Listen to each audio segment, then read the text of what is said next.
picks up and he takes... I'm blind and this is my demolished kitchen. Follow me as it starts to take shape.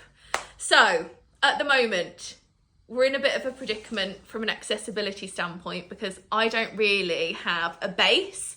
You guys know, and I've chatted so much about how important my kitchen is and how I need a set place for everything. And at the moment, when you're doing work to your house, it's just like, it's so overwhelming as a blind person.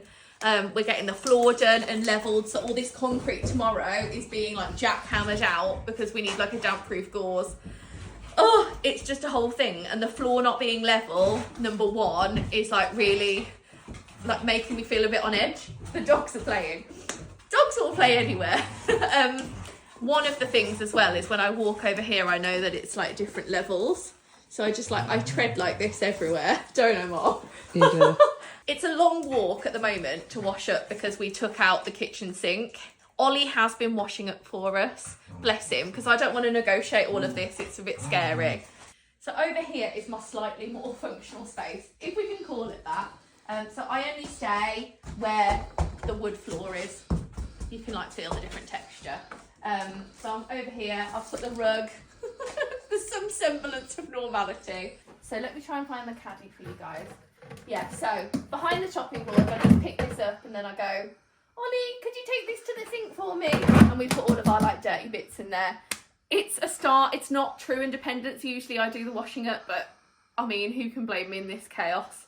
I still sit here. Where's my chair gone? I did show you, yeah. I sit there and then I do all my chopping. I can at least chop. And then over here is our IKEA sideboard from our old house. These are my drawers. It's just all, I'm trying to be as accessible as possible. Then over here is like my little area where I feed the dogs. And I've still got my talking scales and everything. So yeah, basically, it's the best of a bad job, but tomorrow we're actually going to move all of this into the centre, put some tarpaulin over it because there's going to be a big drill digging up all of that concrete behind you guys. My talking microwave is still here. He's here. And then I've ordered some new liquid level indicators, which I'm going to take this one to Mom's because I ordered 4 because one's going to go in my handbag, one's going to Mom's, and then I leave the other 2 on, I'll show you, over on my fridge. I've got like little landmarks, I've got all my shelves with stuff. It is not labelled. I'm relying a lot at the moment on sighted help from my mum and Ollie. It's not the place where I want to be, but this has only been like this for a few weeks. And I can see the end. Oh, I'm just so excited.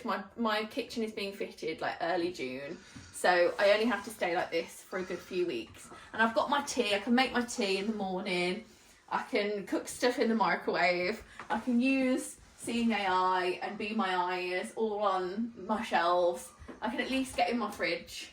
So yeah, I can't necessarily cook like complete meals because I just don't feel that confident in this space.